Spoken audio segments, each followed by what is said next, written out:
इतनी शक्ति हमें देना दाता, मन का विश्वास कमजोर होना।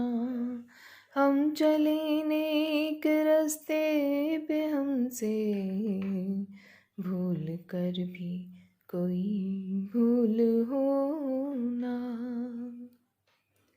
जय श्री कृष्ण। आज के इस एपिसोड में हम भगवत गीता के चतुर्थ अध्याय के आगे के श्लोकों का वर्णन करेंगे। तो चलिए शुरू करते हैं। यह जगत क्या है? यह जगत भगवान का आदि अवतार है। आद्यो अवतारः पुरुषः परस्य।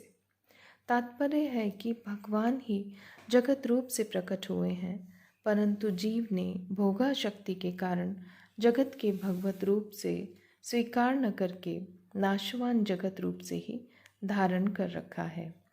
जीव भूता महाबाहो ययेदं धार्यते जगत। इस धारणा को मिटाने के लिए साधक को दृढ़ता से ऐसा मानना चाहिए कि जो दिख रहा है वह भगवान का स्वरूप है और जो हो रहा है वह भगवान की लीला है।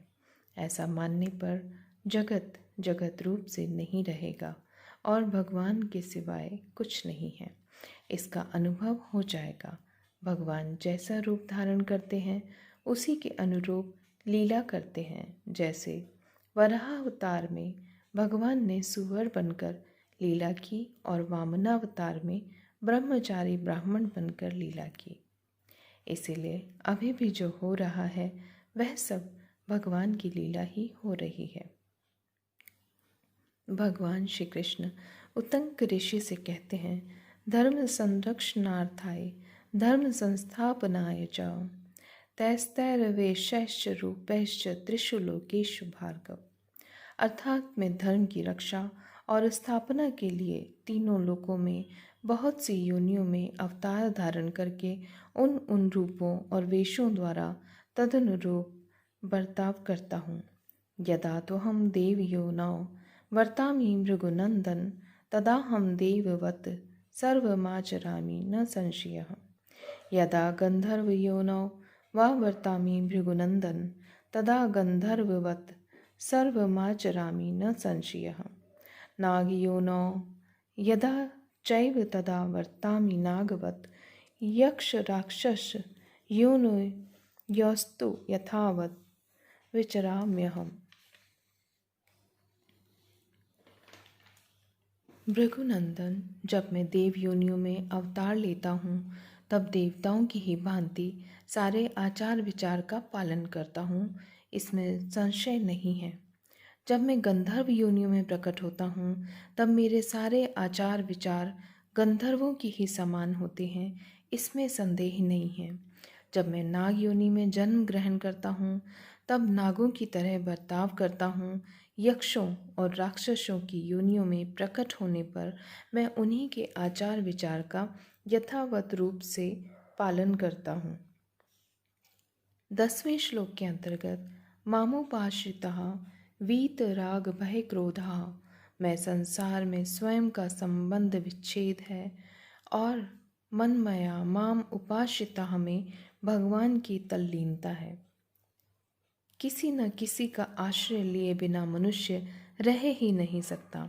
भगवान का अंश जीव भगवान से विमुख होकर दूसरे का आश्रय लेता है तो वह आश्रय टिकता नहीं, प्रत्युत मिटता जाता है। धनादि नाशवान पदार्थों का आश्रय पतन करने वाला होता है। इतना ही नहीं, शुभ कर्मों को करने में बुद्धि का, भगवत प्राप्ति के साधनों का तथा भोग और संग्रह के त्याग का आश्रय लेने पर भी भगवत प्राप्ति में देरी लगती है। जब तक मनुष्य स्वयं भगवान के आश्रित नहीं हो जाता तब तक उसकी पराधीनता मिटती नहीं है और वह दुख पाता ही रहता है। बहवो ज्ञान तपसा पूता मदभाव मागतः। यद्यपि ज्ञान योग से भी मनुष्य पवित्र हो सकता है, जानने को ज्ञान कहा गया है। इस ज्ञान से मनुष्य पवित्र हो जाता है क्योंकि भगवान पवित्रों से भी पवित्र हैं। पवित्राणाम पवित्रम यह भगवान का ही अंश होने से जीव में भी स्वतः स्वाभाविक पवित्रता है। चेतन अमल सहज सुख राशि।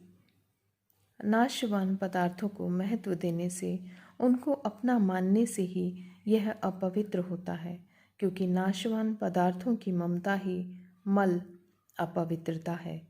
भगवान के जन्म कर्म के तत्व को जानने से जब नाशवान पदार्थों का आकर्षण, उनकी समता सर्वथा मिट जाती है, तब सब मलिनता नष्ट हो जाती है और मनुष्य परम पवित्र हो जाता है। आज के एपिसोड में बस इतना ही। शेष आगे। प्रणाम।